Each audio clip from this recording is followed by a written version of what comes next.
Yeah, that's what I'm trying to do. Like, I'm muted, but I don't know how to turn the audio coming out of iPad. Welcome everyone to Conservation at Home. I'm Susan Lucas. I have the distinct pleasure of being the event and program manager here at Udell Botanical Gardens, and we are thrilled to have you with us. We've got a lot to talk about today, so I'm going to quickly turn you over to Becca Truman and let her get started on her topic. Okay, and can you hear me okay? All right, well, thanks for joining today. I can't see any faces, but I know some of you, so I'm glad you're here and hope to meet those of you who I don't know.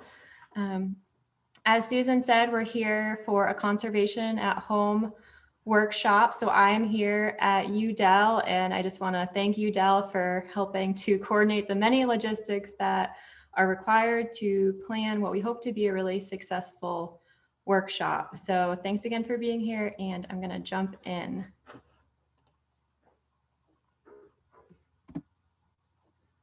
Okay, and I don't think we were able to get this poll up, lots of coordination, but I think it's really important for us to get a sense of our audience. So if you feel comfortable, I really encourage you to maybe with these options 1 through 5, so we can get to know each other a little bit, put in the chat how you would rate your scientific knowledge as it relates to the environment. So somewhere, where do you fall here? So maybe you enjoy nature, but you know very little.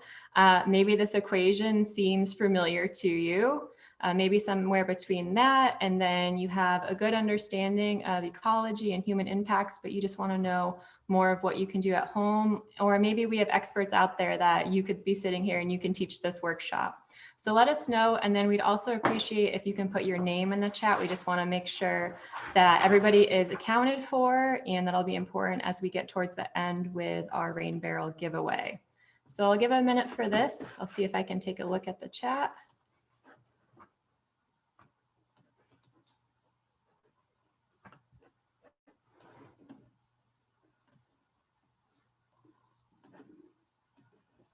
All right, just looking at the chat here. So we've got some kind of various, so some 1s, some 3s, some 4s, awesome. So some diversity here. And as Susan said, feel free to ask questions in the chat. So we're gonna have some time for questions, and you can either put that in the chat and we'll get to it, we'll read them out, or we can ask them. I don't actually know if we can do, can people unmute themselves? Okay, so we'll just do questions in the chat. So you can either ask them as you think of them, or we'll have specific time for questions. All right, well, thank you for that. And I think that gets us into a good mindset here. So I'm gonna move on. All right, so who is our audience? And I don't know what that line is from. Can you see that? Yeah, I have no idea. I'm gonna click something. All right, well, I apologize. I'm not gonna worry too much about that. I don't know where that line came from. So, all right, so who's our audience? So this presentation, the speakers we have today, including myself, we're here to talk to anyone interested in learning more about actions to help nature, anyone concerned about global warming, anyone that manages land, that includes homeowners and renters, and I say anyone who needs clean air to breathe and water to drink. So that's everybody, and I just commend you for taking the time to be here on a Saturday and to be with us.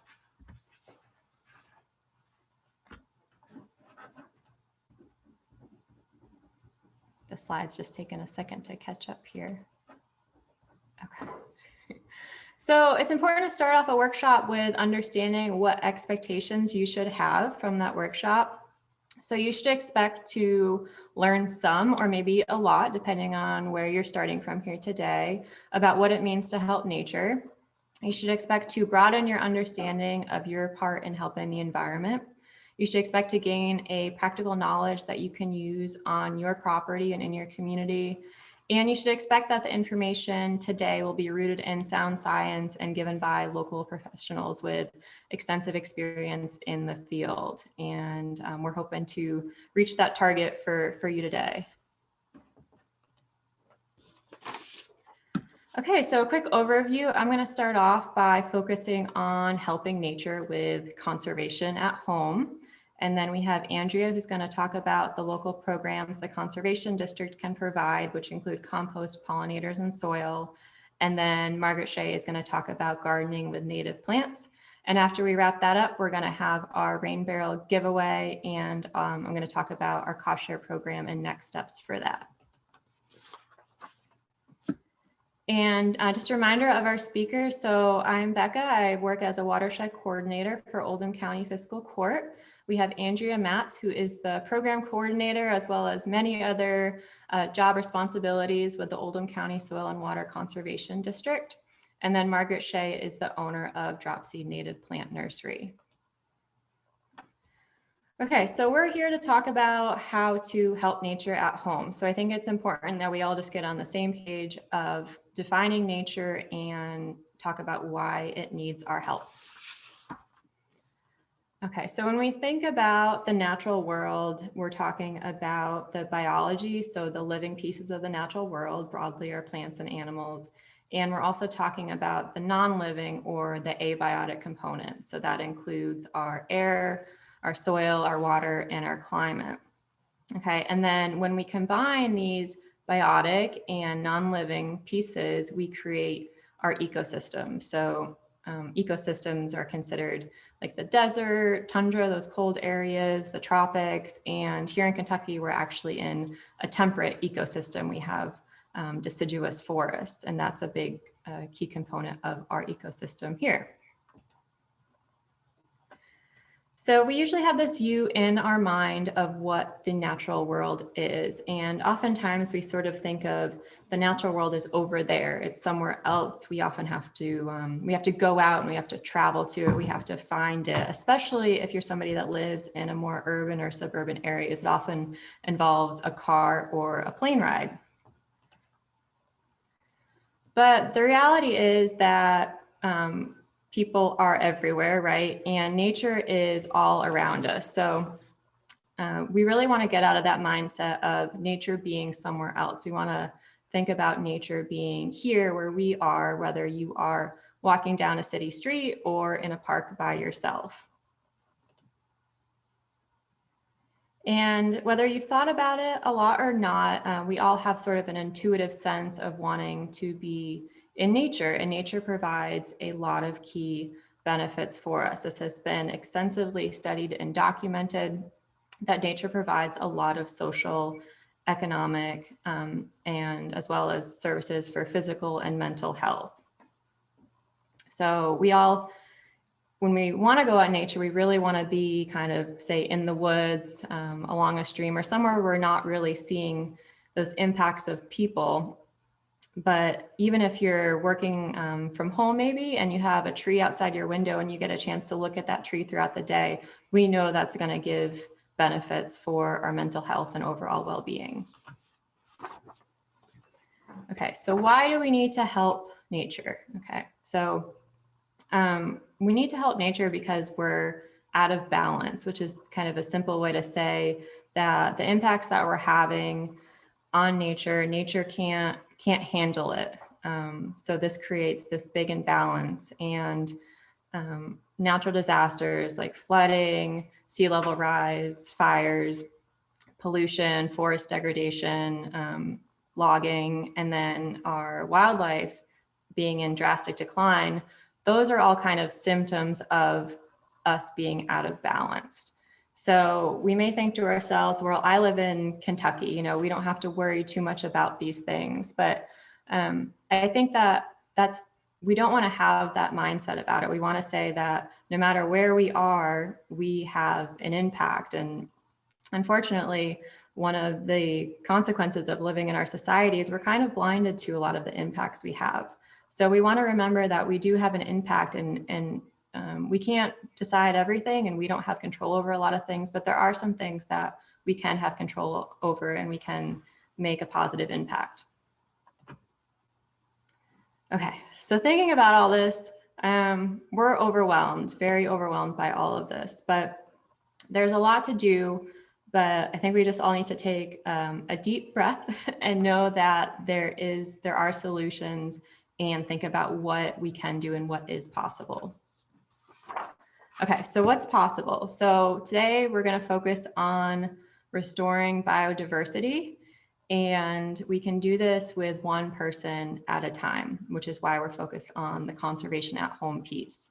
If you haven't read this book, Nature's Best Hope, or heard of Dr. Douglas Talmy, I highly recommend you get this book, read it, listen to it. It will change your life.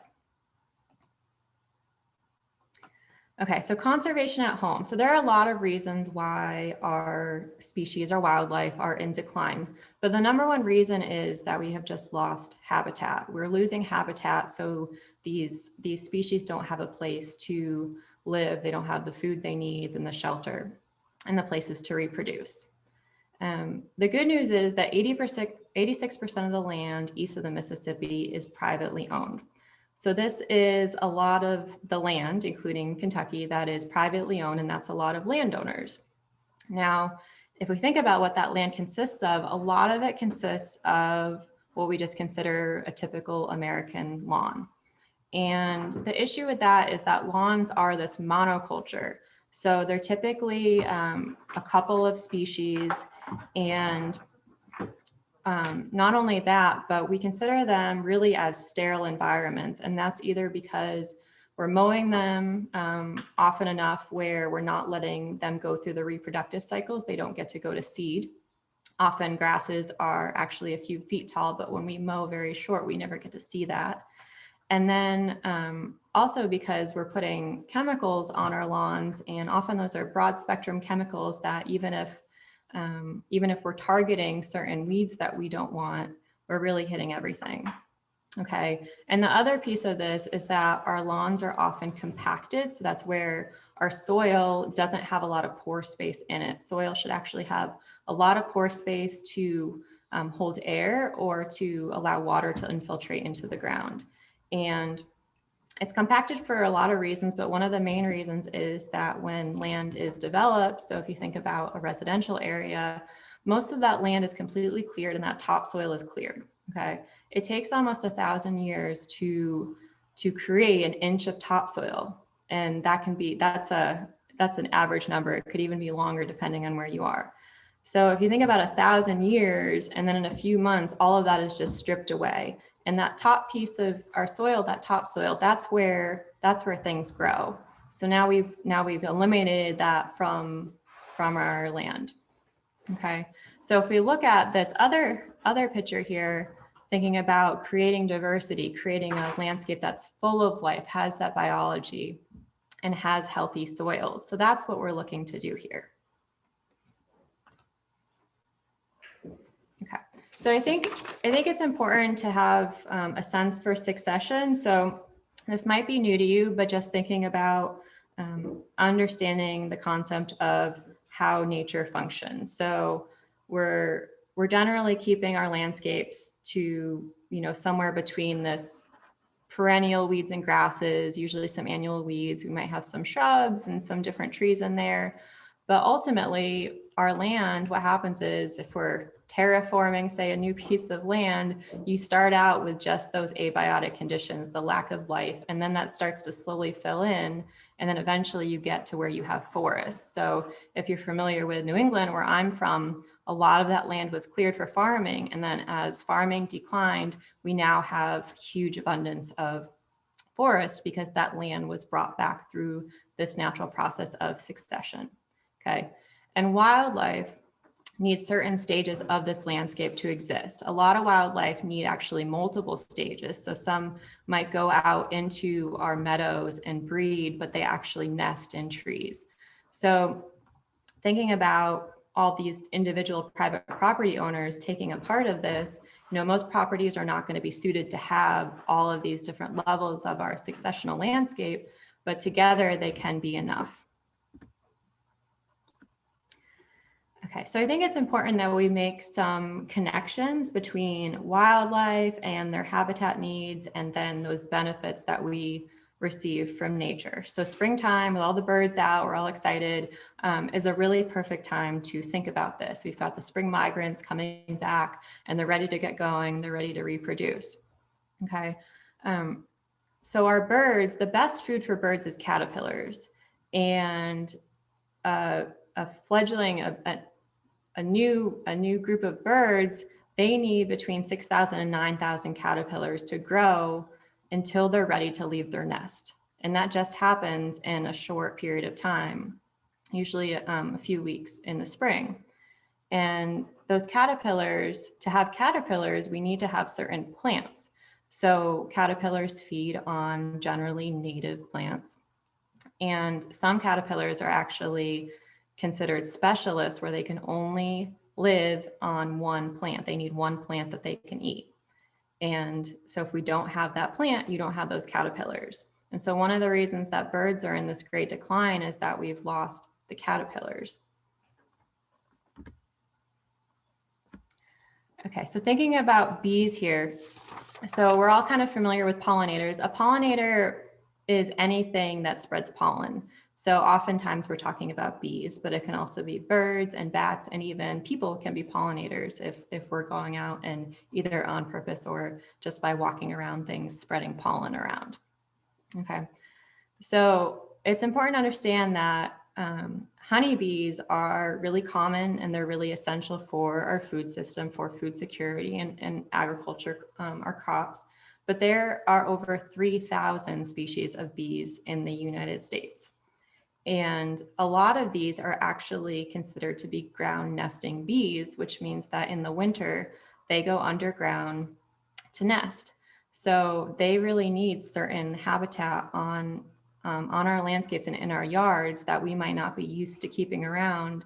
And they actually need areas that are more flat and don't have a lot of roots and vegetation in them, so they can get in the ground and nest.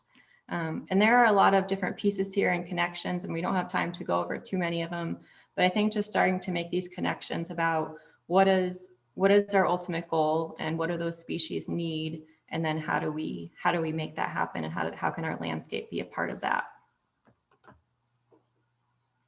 Okay, so thinking about those specialist caterpillars, the caterpillars that need one species to survive, well, everybody knows the monarch, and there's been amazing campaigns in the US and Canada and Mexico to bring back the monarchs, because their habitat extends all the way down into Mexico and goes all the way up to Canada. So the monarch caterpillar can only survive if it has milkweed to eat.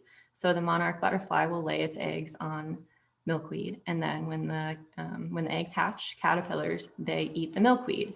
So one of the reasons that this decline is happening is we've just lost a lot of milkweed. And one more really important connection I wanted to make, because mosquitoes are definitely a big concern, is again, mosquitoes, we don't want to have them. We don't want them to be, a problem. You go outside and suddenly you're bitten up everywhere.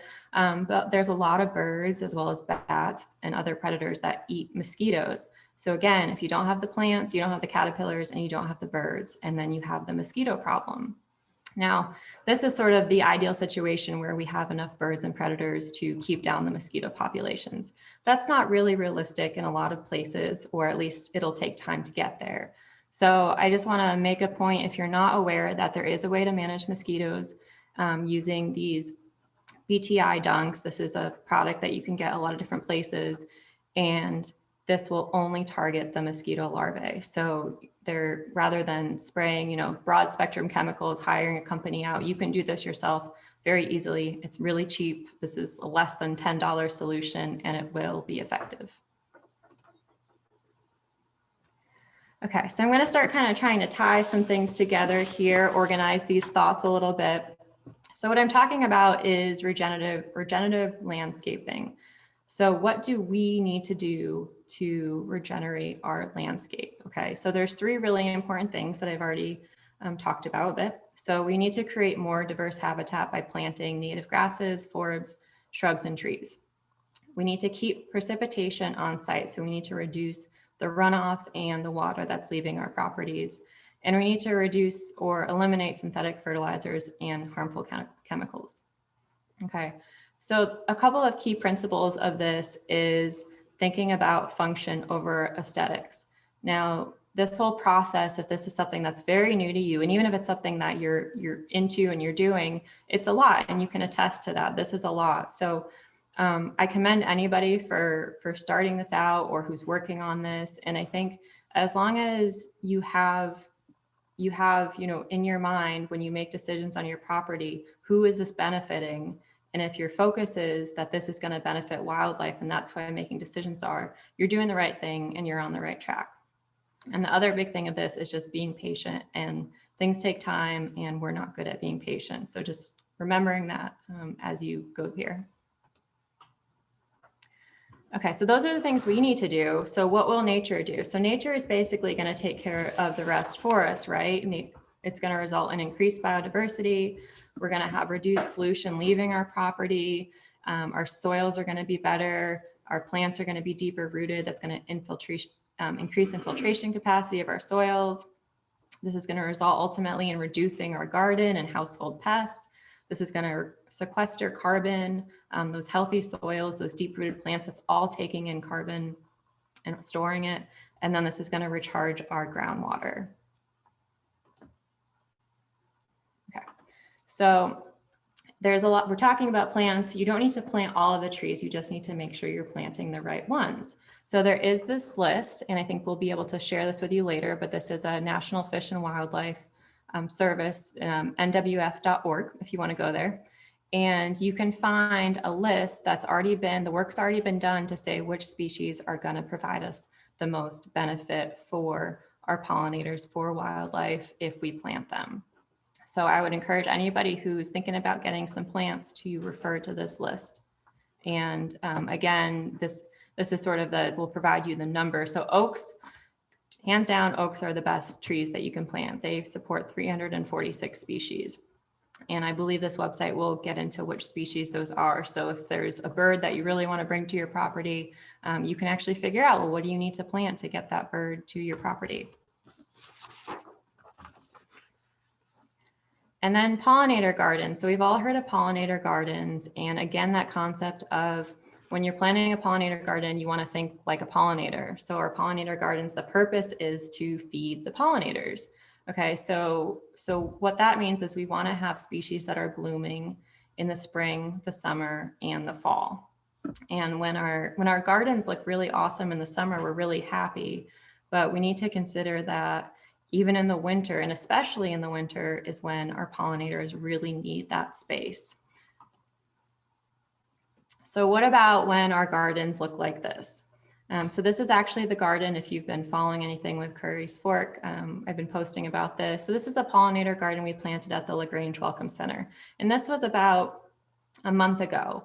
And it's really a challenge to get this right. And oftentimes it's the mindset that we want to go in and we want to trim and we want to prune and we want to make everything look aesthetically pleasing.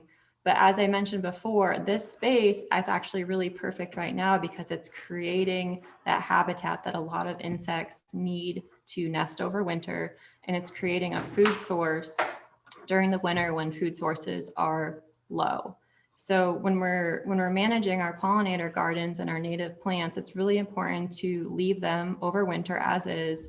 Oftentimes less is more. And then when we don't have to worry about freezing temperatures anymore, that's when we can go in and we can trim and we can get ready for the next season's growth.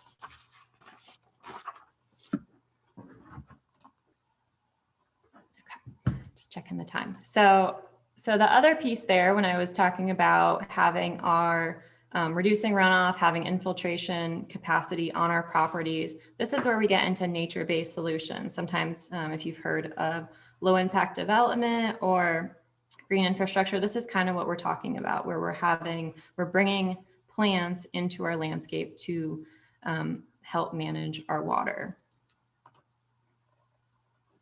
Okay, so this is a really important kind of the concept behind this. So as we develop, as we put driveways, roofs, businesses. We're putting land on the ground. We're changing the land so water can't infiltrate anymore. So if you think about on the left here, this natural ground cover, well, a lot of this infiltrates, and we have our trees and our plants, and that water comes down, it sinks into the ground. It has time to do that. The roots are there, they're taking up that water, and that eventually filters any pollutants that might be there and sends it to our groundwater table. But as we compact and put hard pack on our surfaces, we lose that infiltration capacity. So in our most developed areas, most of that water is running off. And I'm actually going to go back one here and talk a little bit more about this. So as we develop, a lot of the planning around development is, well, how do we make sure our cities don't flood, our houses don't flood? The purpose is to get that water away from our places we live and work, and that makes sense, and that's great. But traditionally, what happens is we're trying to get that water away from our properties as quick as possible. And if everybody's doing that, eventually that builds up, and all of that water is going to be sent to our streams. And so if we can keep some of that water on our properties, then that's reducing that runoff that's going to our streams. And as I said, traditionally, just getting that water away from our properties as quick as possible is really having a dramatic negative effect on our streams. And these are all pictures I've taken, or my coworker has taken in Oldham County. This isn't even the half of what some of our problems are, but this is the reality of what we're seeing. We're seeing our eroded streams. We've lost our floodplain. Sedimentation is the #1 pollutant in our streams in Kentucky because of all that soil that just keeps getting added and added to our streams. This picture actually at the top right, this is a blocked stream. It's really hard to tell there's even a stream behind it. So all these things keep happening, and I focus a lot on streams and some of the other work I do, and I'd be happy to talk to anybody at that time. But for now, just thinking that what we do on our properties, even though we're not focused on streams right now, we should be, because that impacts the streams, and whatever happens upstream leads downstream. Okay, so solution. So channeling runoff into gardens, using nature, as you talked about, to help us and to manage this for us. So rain barrels, rain gardens, improved drainage swales. So coming back to what can we do, that's where we're saying installing these solutions, basically putting the plants in the ground where they need to be and choosing the best plants that are going to support biodiversity. Okay.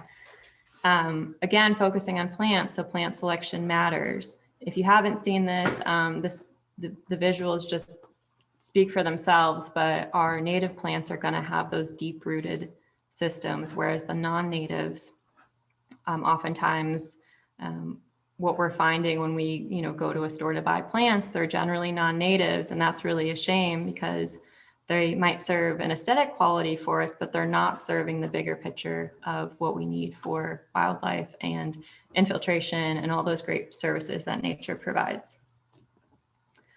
Okay. And then there are several other things we can think about on our property. So I just wanted to quickly mention, Andrea is going to talk a little bit about soils, and when we fertilize our land, a lot of times that fertilizer runs off. And again, that leads to our streams. So making sure if we do need to fertilize, making sure, one, that we do need to fertilize, but then also how much fertilizer are we putting on? Are we putting on at a good rate? Are you putting it on at a time when it's actually going to be beneficial and not just run off and then not burn up your plants that you're trying to grow? Few other little things. Pet waste is huge. I think 1 in every household has a dog. That really adds up. Again, reducing our hard surfaces, and I'll send this out as well after this, but just kind of giving another view of some of the things that we're talking about here. And I think this is about my last slide here. So I believe that in taking this approach, and not just me, but rooted in science, you will be able to address most of the common problems on your property. So I didn't really spend time today talking about the common problems you might see on your property, because I think being solution focused and focused on what we've talked about today, you'll identify on your property how you can connect that and solve some of the issues that you've seen.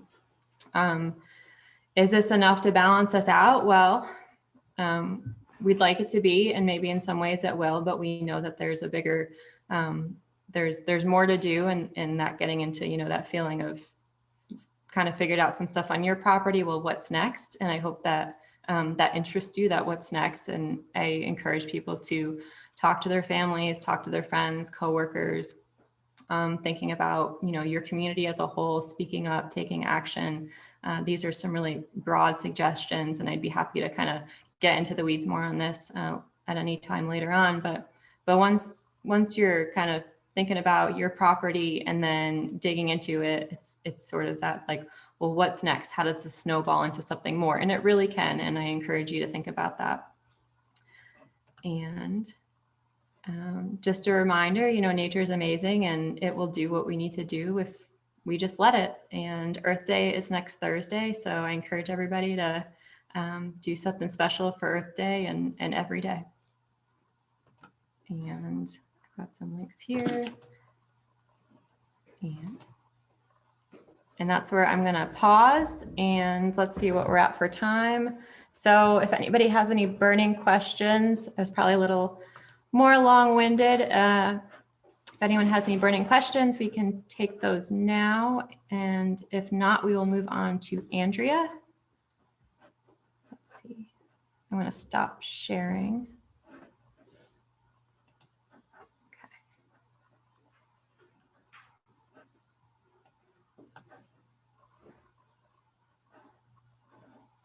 Okay, let's see. So the slides will be shared. We'll get those out later.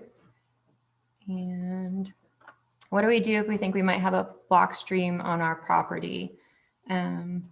So that's maybe a little bit of a complicated question. I'd encourage you to maybe send me a picture, or we can touch base next week and talk about that. And I'll try to, I can, depending on where you live and all that, I do have to restrict my time to certain area in Oldham County, but if I'm able to, I'll be happy to come out to your property. And if not, then I can get somebody to come out to your property.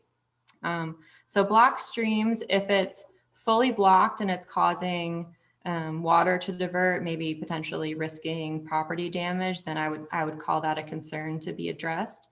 If it's a couple of trees down or some brush down, then I would say that's a good thing. And that's going to add that's going to help create more habitats, because that's going to slow the water down in some areas. There's a lot of fish that need slow or pools of water in the stream to breathe. Without that, they're not going to be able to. So adding that organic matter into the stream is actually really good, but I would just have to know more details.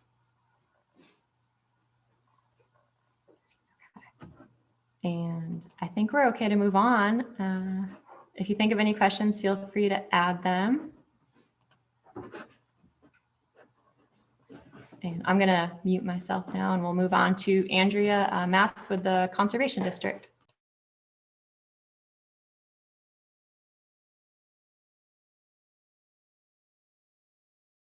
You're good.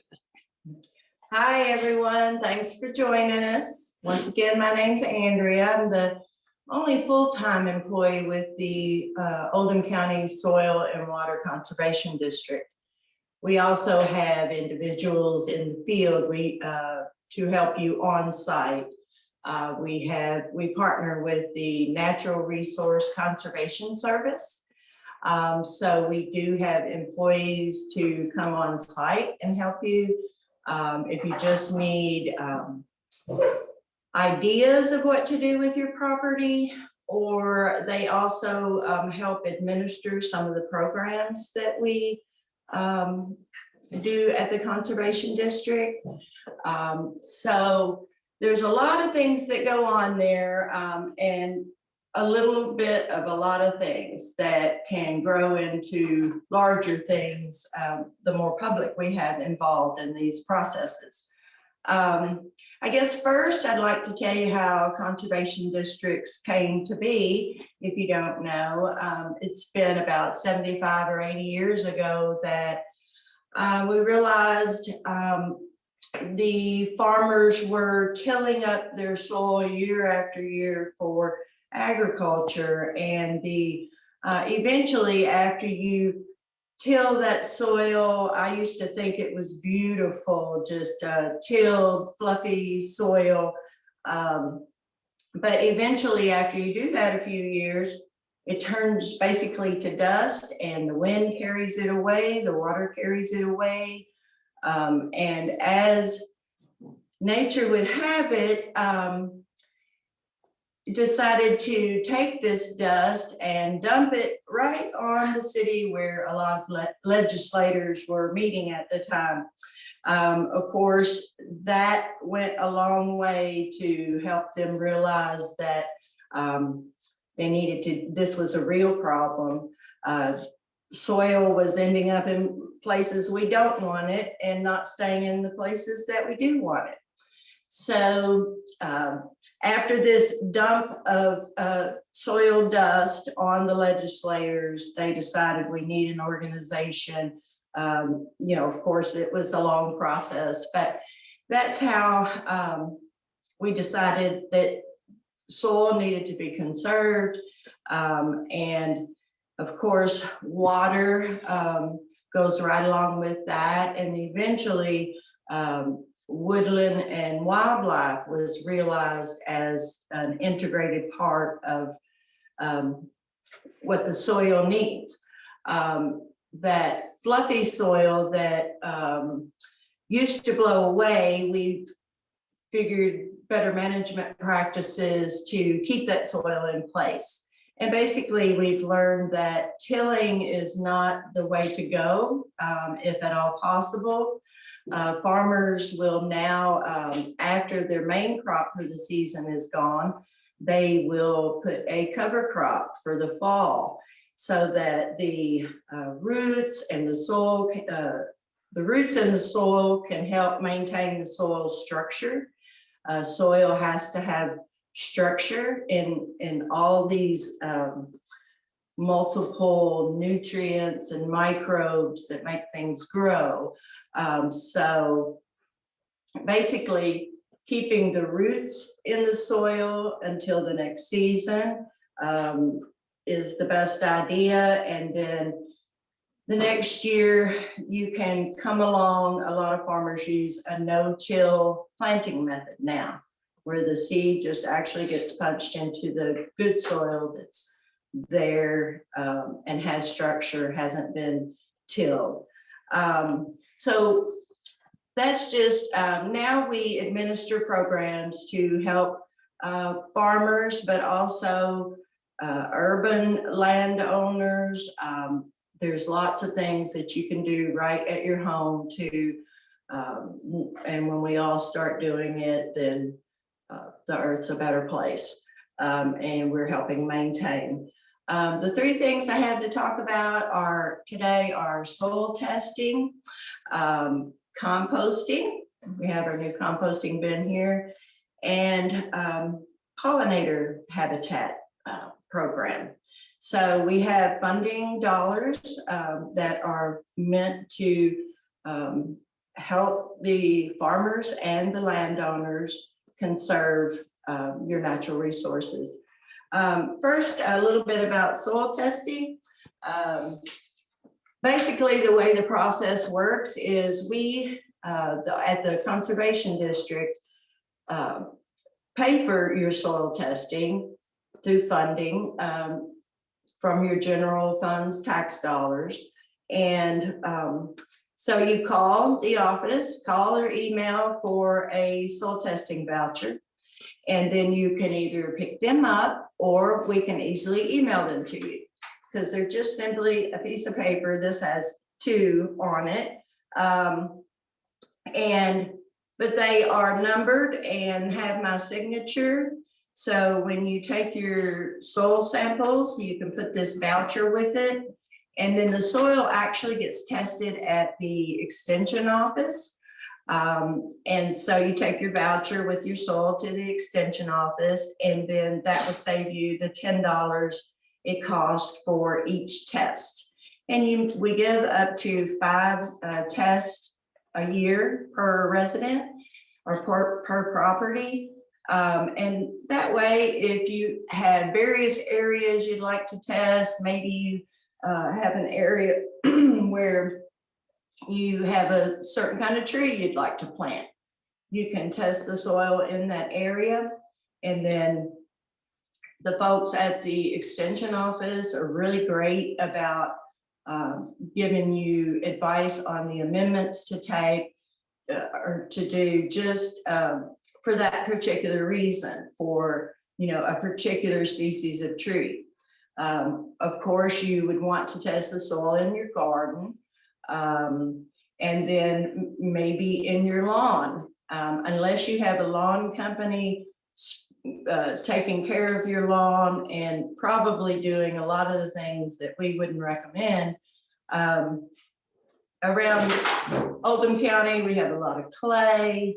We also have a lot of rocks. And so if you are spending money on amending the soil with fertilizers or other nutrients, you're basically just guessing. So it's best to have your soil tested first, so you know exactly what to do for it, and you're not wasting your money, and you're also not putting extra amendments on the ground that are not needed, and eventually it all washes into the stream. So it's basically, best to test it before you waste your money. So the way you get these is just a call or email, and my contact info will be sent out in a follow-up email from Susan at Udell, and she will give you all my contact info, and you'll know how to request these. Also, just to let you know, the extension office has a botanist. And so even though your test results will come back with recommendations, he is there to help you interpret those recommendations, ask any questions. His name is Michael Boyce at the Oldham County Extension Office. Also, just to let you know, their phone number and address will be on the bottom of your voucher. So even though the voucher comes from us at the Conservation District, want to be sure to take it to your soil to the Extension Office to be tested. And then you can also ask Michael any various questions about plant diseases, or why after you get the results, what are the reasons that your garden's not doing well, or any other questions really about plant life, animal life. He can tell you what kind of a bug you have, if it's something you've never seen before. So you just get a lot of great information from just taking advantage of your resources here in Oldham County. There's many, and soil testing is one that's been a long-term program. You may or may not know about it, so that's why we just want to remind you that you get 5 free a year. So don't hesitate to have that soil tested. And then along those same lines, is our composting program, because with composting, you can make your own soil basically. And the way that we came up with a composting program, we had been thinking about it for years, but then we also had a resident that was very interested in composting come to the office. And a lot of times our residents have, the best ideas. So we do appreciate it when you bring those ideas for new programs to us. This composting program was started last year, and we got a group together of what I call my teammates in Oldham County. They're your various agencies that are related and do a lot of the same work, not necessarily duplicate work, but very complementary work. And so we put a group together of our teammates in Oldham County that Becca was part of. The library helped us with the technology we used. And then, of course, we had Michael from the extension office and our Oldham County volunteer resident, as well as the road department and recycling department to store the bins that we ended up getting. So we put this team together and requested a grant from the state Division of Waste Management. And last year, they gave us about half of what we were asking for because this was a new program. No one had ever done this before. And it was so well received by Oldham County residents. We put in the grant again this year. If you have seen in the What's Happening newsletter, this program advertised, just want to let everyone know that we went through the compost bin so fast that we are now out. The video that you can watch about composting is still out there, but we don't have any more bins at the moment. We will most likely have some if we get our grant again this year. We'll mostly likely have some by the end of summer into July and August. So when a lot of your good composting materials are coming available, there should be bins available at that time. And the way this works is if you, right now during the pandemic, if you watch a video about composting and then take a short quiz online, you're eligible to pick up a free composting bin. It will work the same way again next year, except for we will hopefully be able to be live and in person at various events and talk about it, as well as having our video program. But with a little bit of training, you can have the free compost bin. This is the Geo bin, comes from Presto Company. And we like it because it's very portable. It's just a cylinder of resin with holes in it. It expands to over 4 feet in diameter, and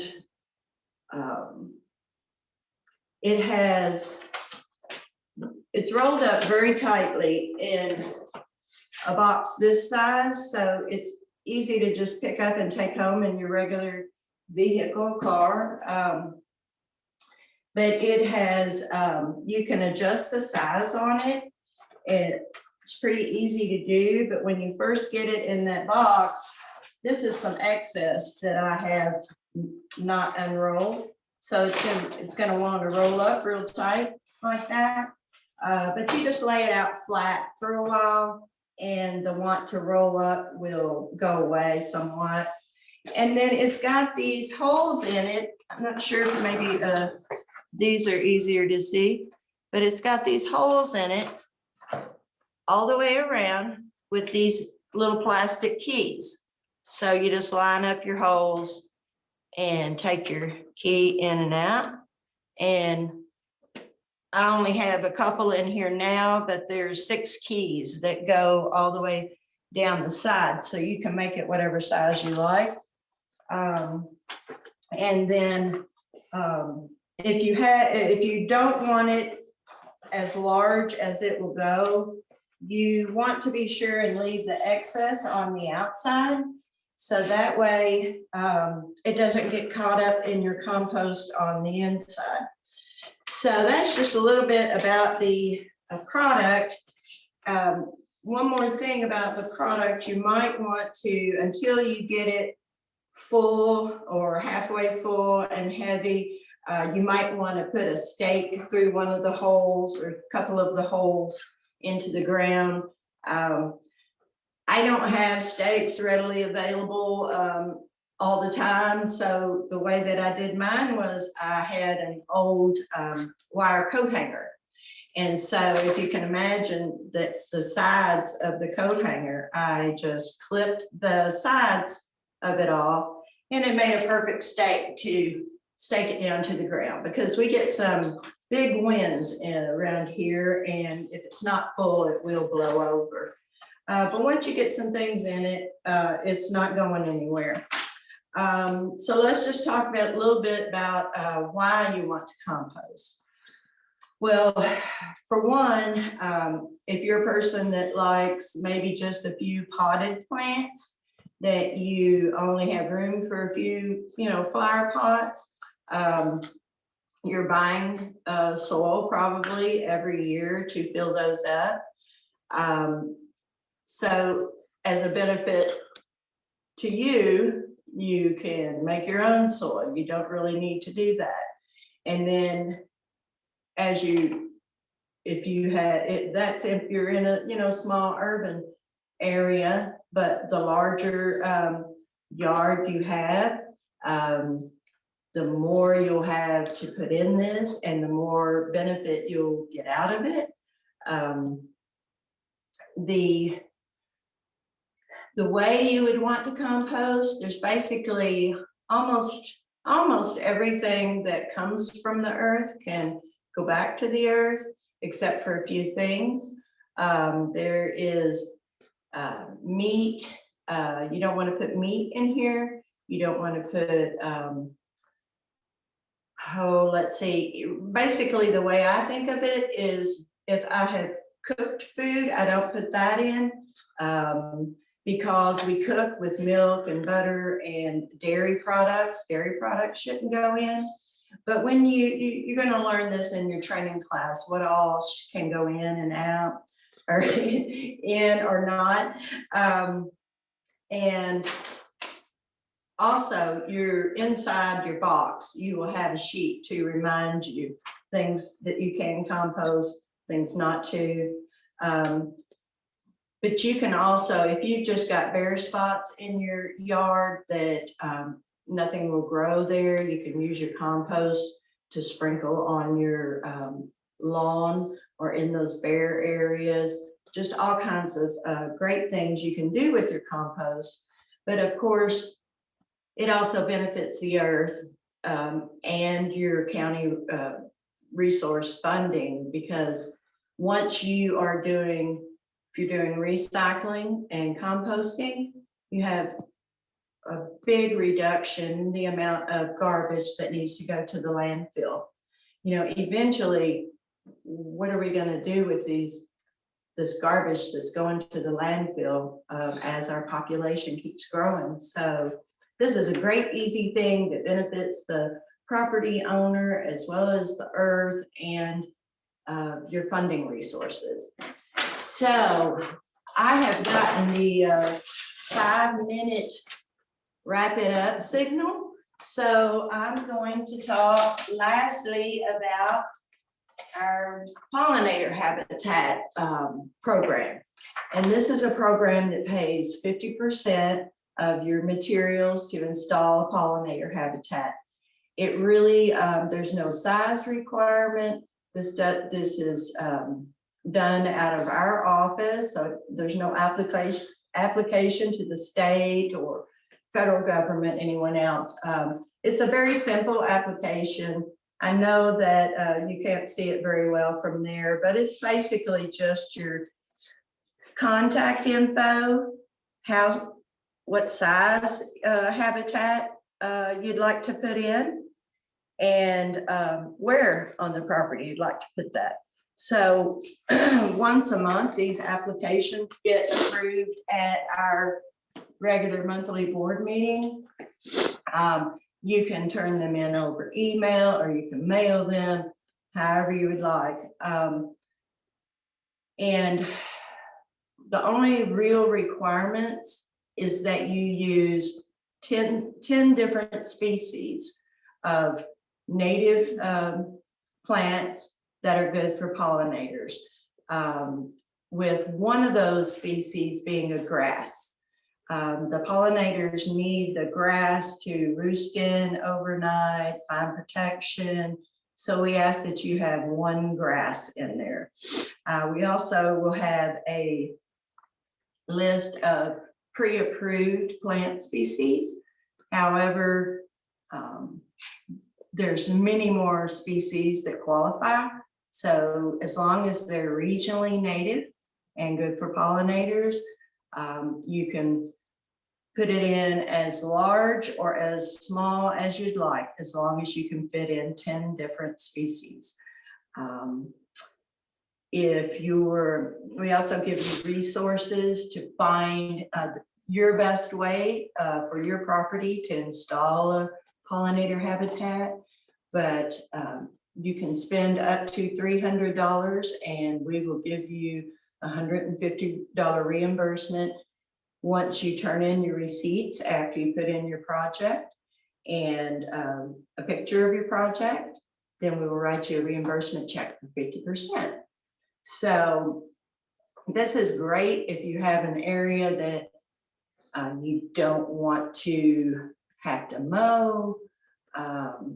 Of course, it's great for the pollinators because all these various species of pollinators can't pollinate everything.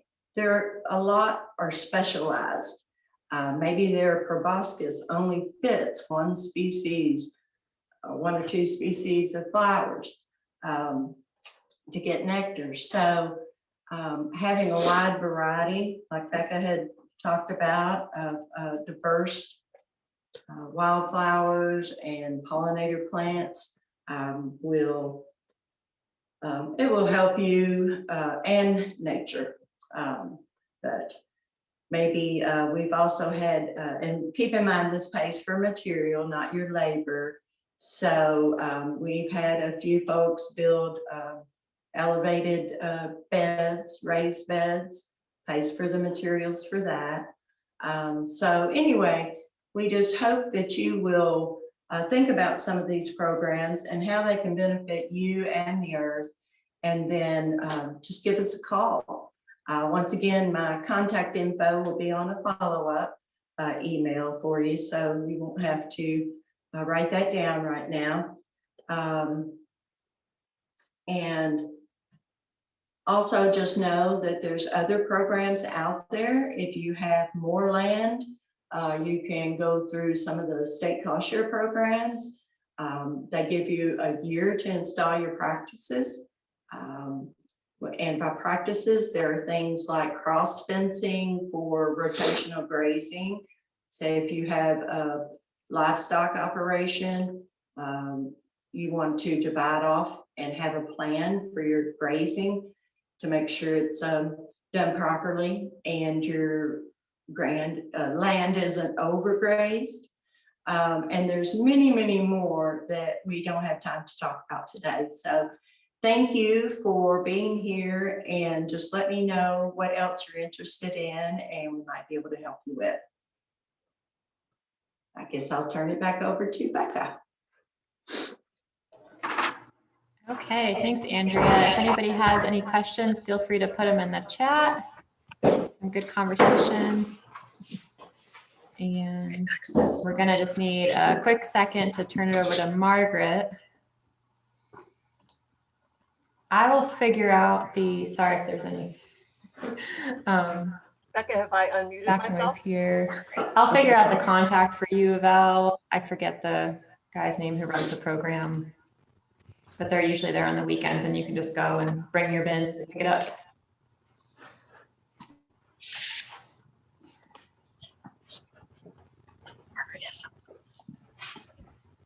Okay.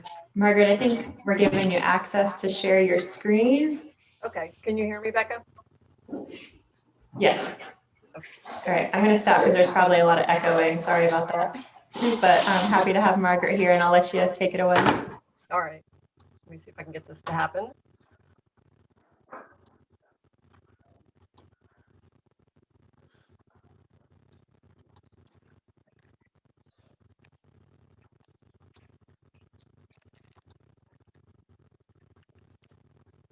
Can you see that? Becca, can you see the slides? We can see it, Margaret.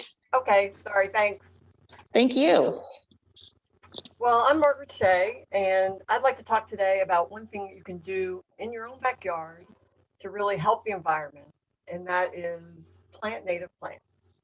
A very simple thing that you can do that can really make a lot of positive differences in the land. And since I'm talking about native plants, I want to give my definition of a native plant, and that is a plant that was here prior to European settlement. And I think that, you know, humans did impact plants prior to that, but at the time of European settlement, that was when so many plants were introduced to the United States that weren't here previously. So it's just those plants that were here prior to that time that are considered to be native. Although different people debate this point, so different people have other opinions, but it's important to say what region you're talking about too when you talk about a native plant. Some people speak very broadly about native plants, native to North America. Other people are speaking more specifically about a certain county or a certain state. So really, I'm talking about native plants that are native to this region. So Southern Indiana, Kentucky, maybe even into Northern Tennessee. And these are a couple of our native plants. On the bottom left is blue lobelia, and on the top right is common milkweed. So I think one of the biggest reasons that it's important to put native plants in your yard is because we have lost so much of our natural habitat over the years. The top map shows our pre-settlement native community distribution. And it's a great deal of woodland, some wetland areas, mostly in Western Kentucky, and actually a huge swath of prairie. We had almost 2 million acres of prairie in Kentucky prior to European settlement. And also this really unique central Kentucky habitat called the bluegrass savanna, which has really all but disappeared. And this is what we have now. You know, we still have swaths of woods, but a lot of agricultural land. You know, most of the prairie has disappeared, as well as many of the wetlands. And a number of agencies have worked really hard to try to protect land. And this is what we have protected in the state of Kentucky. And this includes nonprofits and state agencies. But you know, even after all this protection work that they've done, we still saw that native species were still declining, especially things like birds and insects. That this just wasn't enough, that we have to do more. And those agencies are looking at protecting larger swaths of land. But we can do something too to help ensure that these big areas are protected, that we have more land protected. And we can do that by planting these native species in our own backyard. And I think there's one amazing example of how that has worked, and that is the Monarch Way Station program. And this was started by people that were especially concerned about the monarch butterfly decline and encouraged private landowners to create these monarch way stations, just a garden in their yard, to help provide food for the monarchs, both for the caterpillar and for the adult. And the response has really been amazing. So these are all the monarch way stations that have been developed in North America so far. And we can do something similar, I think, that focuses not just on the monarch, that focuses on a broader array of native plant species, as well as it will be food for a lot of different wildlife, different caterpillars, different butterflies, and birds and bees.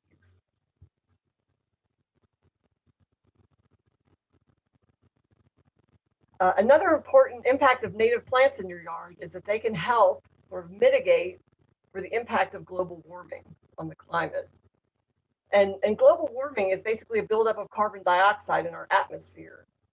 So one way you can help that is by planting a large tree on your property. What that does is it stores that carbon dioxide. The actual trunk of the tree stores carbon dioxide and soaks that up from the atmosphere to help improve those conditions. And large trees also produce shade. So especially if you're in an urban area and has space for a large tree, it's a great way to help with the urban heat island effect, to really use less energy on air conditioning by just having that natural shade. What they've also found is that you can help soak up carbon dioxide by planting a prairie, really just as effectively as planting a large tree. And this might be more practical for people if you don't have space for a large tree due to power lines, or just the fear of it falling on your house. You can do a prairie planting, no matter what size, that can help soak up carbon dioxide. And the cool thing about these prairie plants is they're gorgeous above ground, but they have this amazing structure below ground as well. This is one of my favorite drawings, the prairie roots. And it might be a little bit hard to see the scale, but basically, while some of these plants are, up to 8 feet tall, many of the root systems go down as deep as 15 feet. So really, while some of the carbon dioxide is stored in the actual plant material above ground, much of it is stored both in the roots and the soil that's created by those roots. So again, these prairie systems can help store as much carbon dioxide as a large tree. And what I think is really interesting to look at is this is the root system of turf grass. So you can see the contrast between the power of the root systems of these prairie species versus those of a turf grass.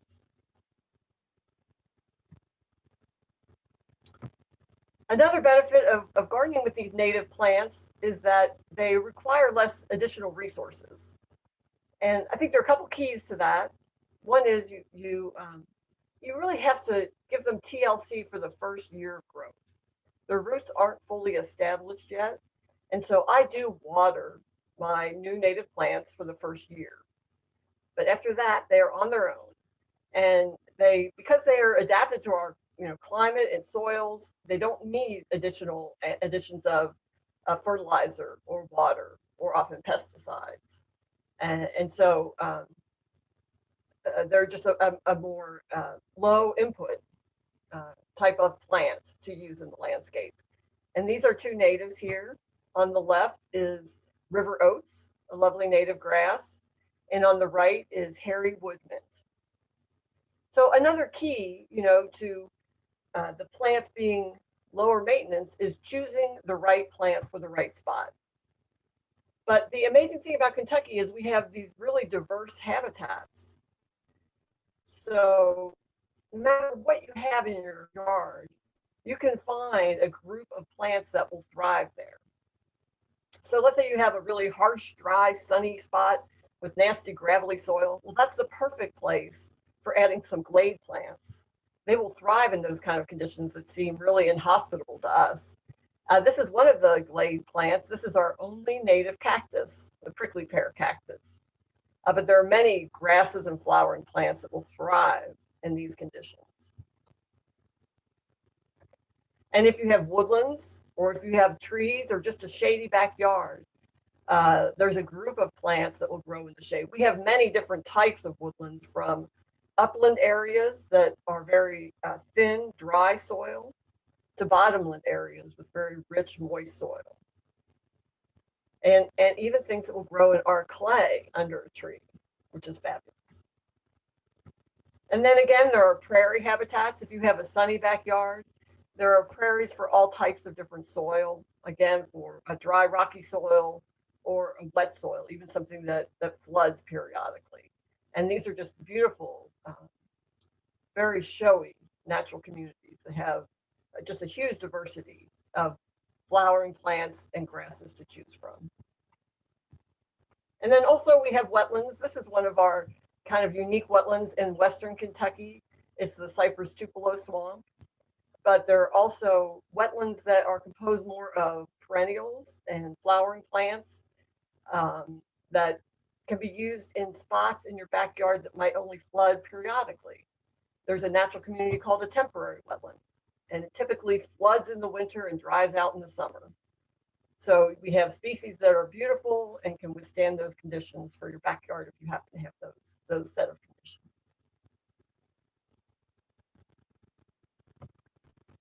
So I think I'd like to talk about a couple sort of misapprehensions about native plant gardens that people have. There's sort of myths that are out there. And one is that native gardens are always very messy. And I would say, I personally like a wild garden, but you really can create a native garden that is more tidy and sort of more neat. And it has to do with a number of things. One is just, a lot of times an edging or a fence can help. Any kind of hardscaping can help to define the space. Another option is just the plant selections that you choose. By choosing things that don't get too tall or don't flop over, you can select for those species that look a little tidier in the landscape. And then another option is to group species together. So rather than having a mix of a lot of different species, which I personally like, but I think people find it more accessible or tidier if you have like groups of, like a whole group of purple coneflower next to a whole group of black-eyed Susans to help give it a more organized look. But I will say one thing, if you're working with true native plants, is they do have like a wilder feel to them. They are going to have more variability than you may be used to if you've gardened mostly with cultivars. So a cultivar is really just a clone of one individual that was selected for a certain trait. So let's say there's a cultivar of purple coneflower that has a shorter stature and it's only just 1 foot tall. And they would give it a name, purple coneflower shorty. And that would just be the same individual over and over again. So when you're getting the true native plant, we're propagating that from seed. So you're getting a diversity of individuals. So you don't have the same consistency of things like height and petal color and things like that. So there will be a little more variation between your individuals in a native garden. But I think the positive side of this is that you also have a diversity of other traits that you don't necessarily see. So in this population of purple coneflowers, you have a lot of different abilities to withstand frost or ability to withstand an insect infestation. So those kind of positive traits, they give it more a healthiness to that population, more vigor than if you just have a single individual cloned over and over again.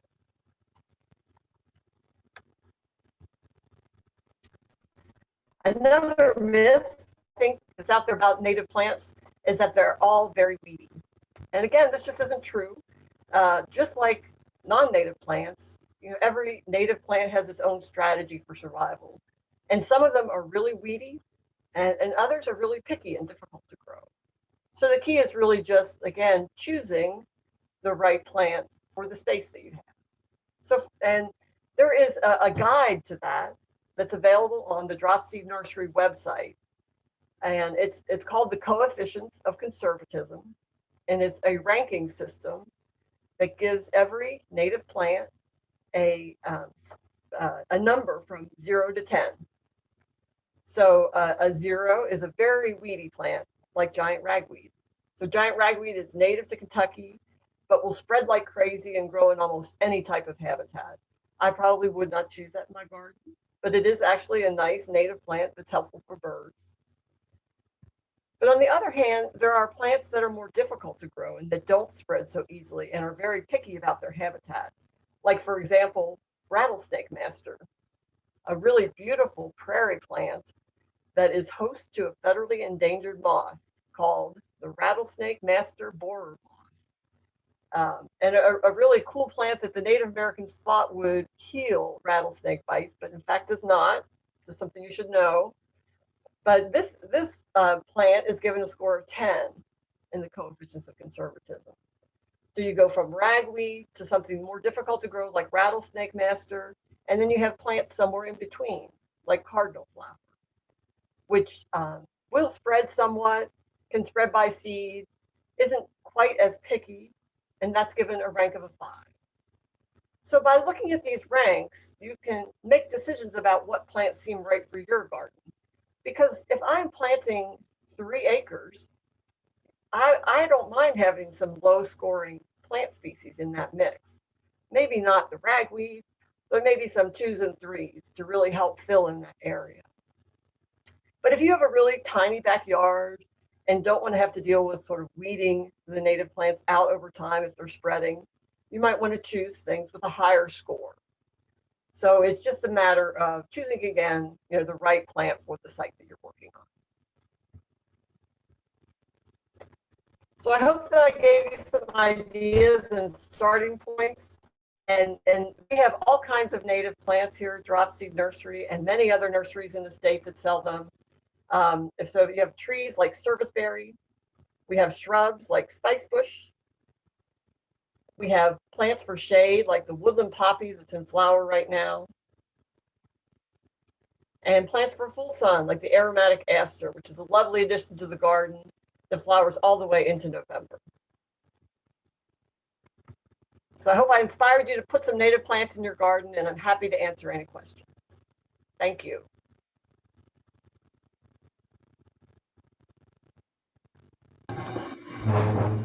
Any questions for Margaret? You can type them in the chat. Thanks, Margaret.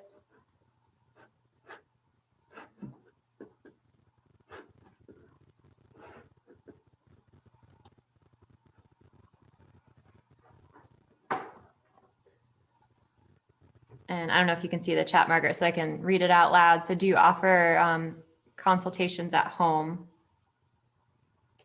So yes, I do offer consultations at home. I also offer free consultations if you come to the nursery. I do charge a $65 fee to come out to your home. And then I can also give estimate for a planting plan if you want something more specific. Okay, and that probably answers the planning question. All right, good feedback. Thank you. Yep, Dropseed. Did you say when you're going to be open, Margaret? No, I don't think I did. Thank you. So we'll be open starting next weekend. We'll be open Fridays and Saturdays, 9 to 4, starting on the 23rd of April, going through the end of June. And if you recall back to when I was talking, I had that I had that slide that says the top 100 plants that help. So between that list and going to a native plant nursery and then the programs of the conservation district, it's a process that's simplified and hopefully takes a lot of the uncertainty out of things. So I recommend kind of go in that direction. Let's see. How do you feel about invasive species like honeysuckle if they provide food for local wildlife but take over areas really quick? Well, I guess I have strong opinions about invasive plants and strong negative opinions, to tell you the truth. I think they're a severe threat to our natural communities. Those plants that are listed as invasive, not only move over into your yard or the roadside, but into our few remaining natural areas and really cause a loss of species. So I encourage people to, unfortunately, there are still some invasive plants being sold in nurseries. So first of all, I encourage people to become aware of that and not purchase those, but also work to get rid of them, in your own yard, or, work with parks to get rid of them in natural areas.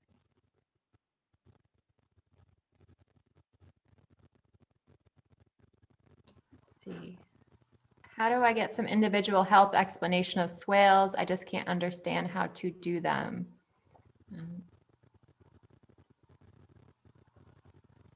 don't know if you want to address that, Margaret. Let me, MSD, the Metropolitan Sewer District in Jefferson County has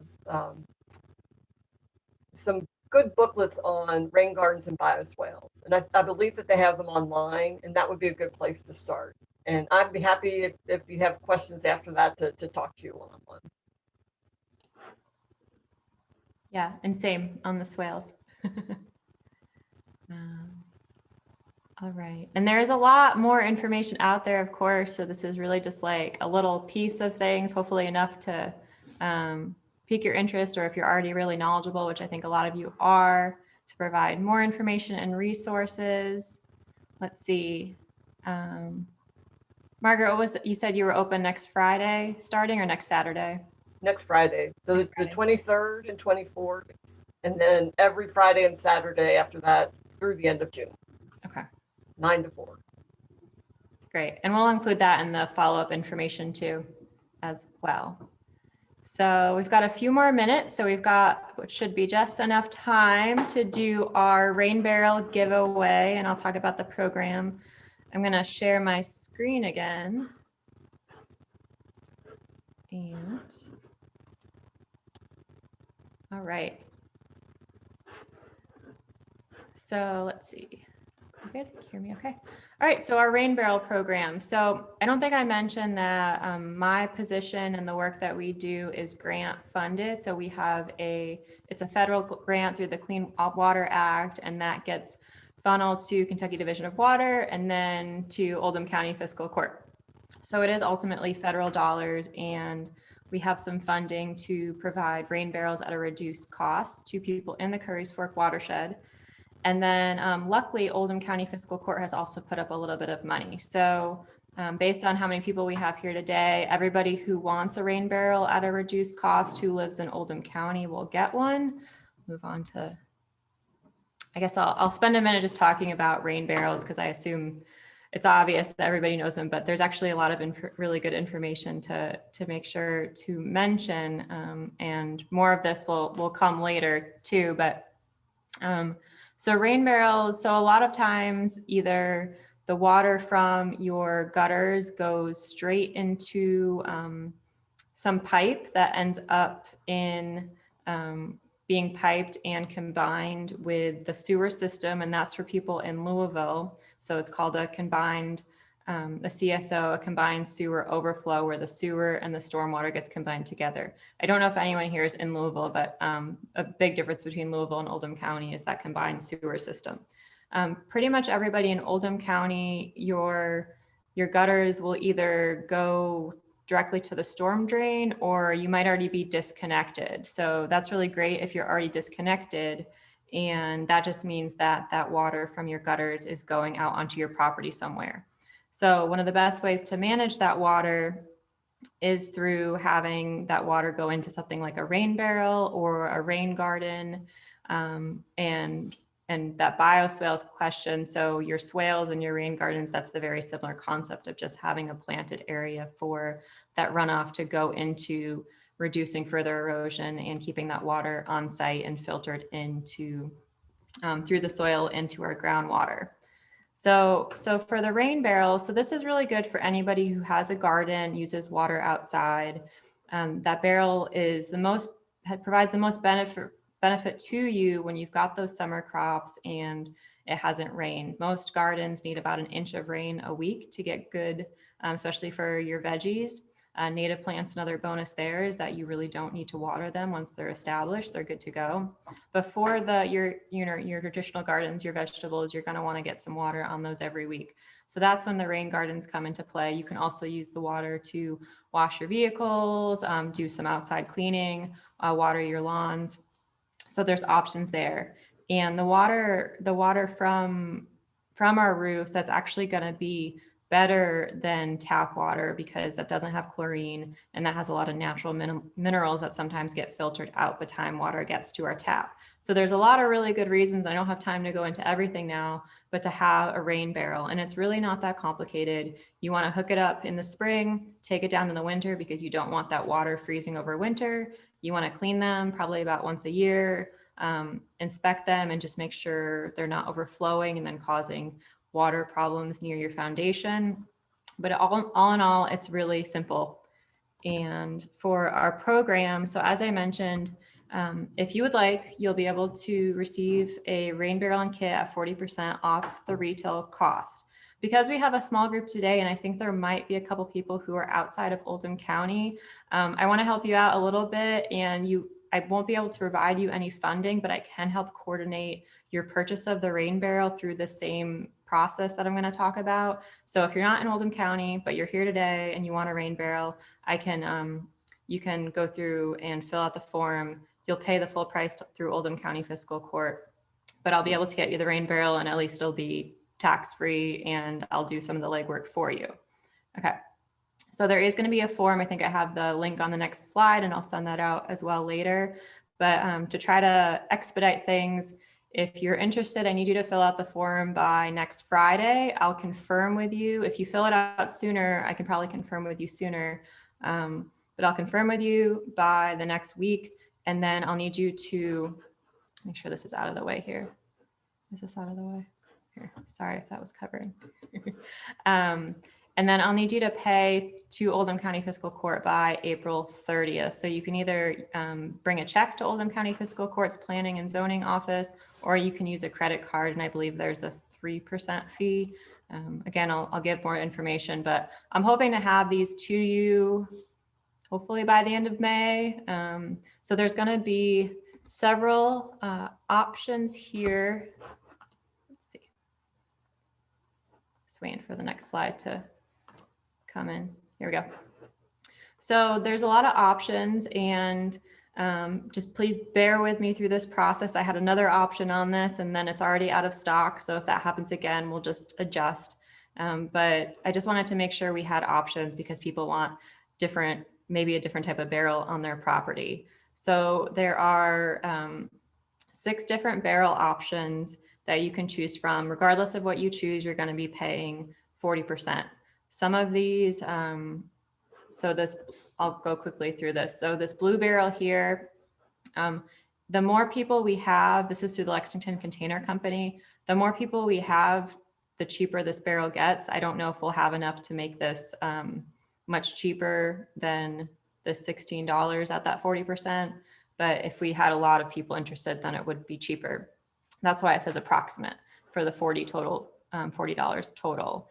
A diverter is necessary for this because it's a closed barrel. I'll have the diverters on the next slide here. The second option, so both the second and the third option, you either need to have a diverter or you need to have a gutter elbow. So you could cut your gutter off, stick it right into the top of these barrels. And the purpose of the diverter is that when your barrel overflows, that water then goes back into the gutter, and that gutter leads to wherever you have it lead on your property. Or if it's still, if your gutter is still connected underground, then the water will go underground still. And then let's see, the same thing for this option 4, so a diverter or an elbow. And option 5 or 6, these come with a diverter, so that's already included.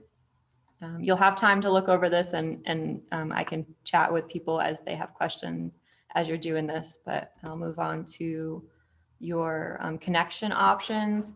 So we have a couple options for diverters. This one on the left here, it's just a little more expensive, a little bit, I guess, a nicer option. Essentially does the same thing as this earth-minded second option here. But both of these will have the water go into the barrel, and then once it's full, it'll divert it back to your gutter. If you think you're going to be more on top of it in terms of checking your barrel, not concerned about water overflowing or that sort of thing, you can do the option of just getting this gutter elbow and cutting off your gutter and connecting it straight into the barrel. I have this for now, purchase on your own. If a lot of people want these, I can order them, but just being unsure of how many people are going to want these as of now, I'm just saying you can just go get it on your own. It's about $3 from like a Lowe's or Home Depot, and that's pretty simple. But up to you. And this gives a lot of different price options in total, just depending on what you're interested in doing and what your kind of cost availability looks like. Let's see. Here's the link to the ordering form. This again will be sent out later, but jot this down. So I shortened it, the link. So it's a Google form.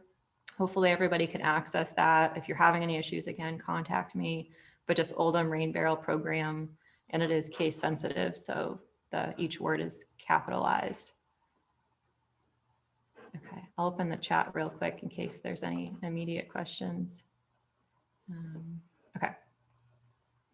So then for maybe what some of you think is the best part of this whole afternoon, comes up here. So our giveaway. So we have 3 options. I won't go into details. I had some other barrels that are missing in action right now. So if they show up, maybe I'll have another free one at some point. But for now, these are the options we have. So if you haven't been to the LaGrange Welcome Center, the barrels, we just brought them back on Thursday. So there's 2 really awesome rain barrels that were painted. And then we have another one that's been painted. So this is part of the giveaway. And then this second option here, KWA, Kentucky Waterways Alliance, actually contacted me and they had this and they wanted to give it away to somebody. So that's part of our giveaway here. And then 3 is where you decide which option you want among those 6 options. So how we're going to do this is I have like a random name generator. I'll do this live. It's going to be really quick, but it's going to generate 3 names. So starting with the first name, you'll get to choose, do you want the painted one? Do you want this gray barrel here? Or do you want to choose from one of the 6? And all of these are you'll get like the diverter kit as well as the barrel with that. I'm going to pause in case there's any questions about this, and then I'm going to bring up, can you order more than 1? Right now we're limiting it to one per person. It's really important with all the work that we do that we have sort of this education component before spending money on things to go out. So maybe at some point we might have enough money to be able to, I would love to have enough money to be able to, provide one to anybody that wants one, but just because we are a little bit limited on funding for now, it's just going to be the one. But I'm hoping there'll be opportunities to buy more and then more giveaways, and so stay tuned. Okay, so let's see.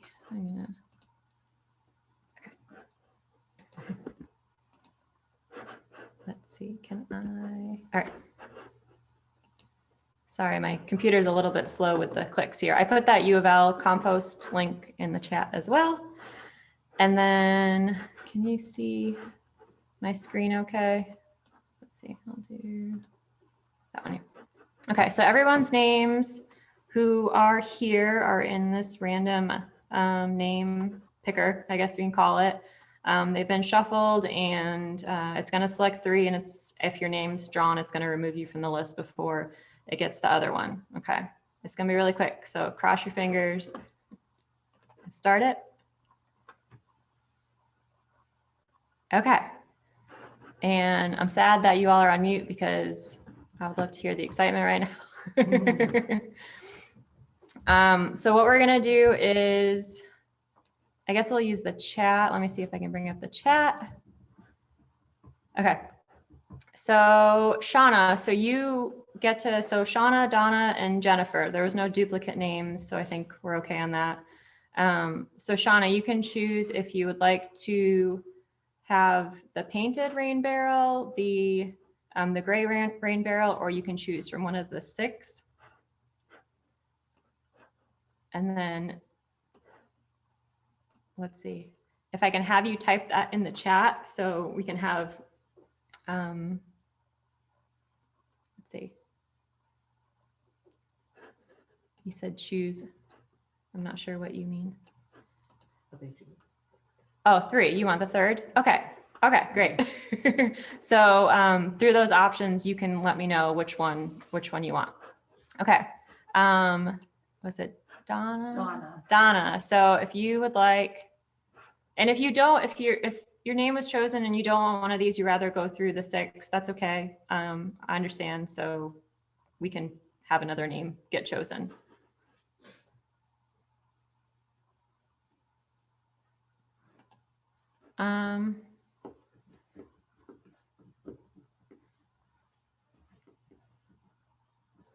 Sure, I don't see why not. I'll talk with you later, Donna.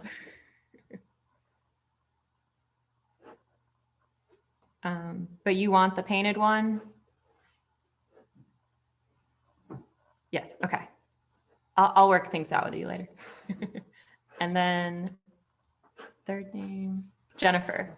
Jennifer, so do you want the gray one here? Let's see.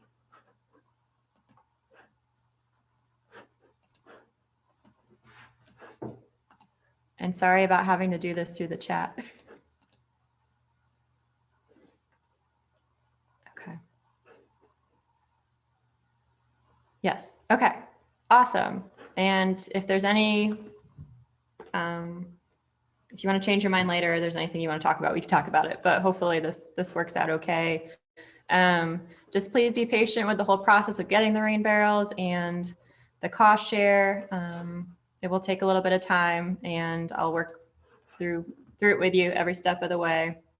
I know we're a little bit past 2:30. I just wanted to mention that we have some other upcoming events that I'd love to have you at. Next week, we have our Friends of Curry's Fork. We're meeting in person.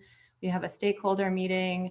If you have a septic system, I highly recommend you join our septic system workshop, and we do have some funding for that as well if you need repairs. And then a rain garden workshop, which is going to be somewhat similar to today, but all about rain gardens. That's in June. And we will send this all to you later so you have it at hand. Here's our contact information if you want to take a screenshot or jot that down if you want it immediately. But other than that, I'm going to stop sharing, and I'll stick around if somebody has questions, but thank you so much for spending some of your Saturday with us. And thanks, Andrea and Margaret. Hi there. I just want to thank everyone again for participating. And then again, if Becca has any further questions, type them in. Thanks to Becca and Andrea and Margaret. And I also want to share that Andrea and Margaret also have upcoming workshops with us. Andrea is going to do another hand-raising monarch session with us on August 17th. And Margaret is doing a seed harvesting program on October 20th. So those are two awesome sessions that are coming up. Tickets aren't even released yet, but will be coming soon. And then Becca with the Rain Gardens on June 5th. So it's very exciting to have everyone here today and then to have them back for their individual workshops coming up later this year. So thanks to everyone. Any wrap ups for Becca or Andrea? And just wanted to share that it will send the follow-up with the recording for you and the contact information, the details that are shared today. So thanks to everyone. Becca, anything else? I don't think so. Thank you again. We really okay. appreciate your time, and thank you, Udell. This has been great. Awesome. Our pleasure. And everyone have a great rest of your afternoon.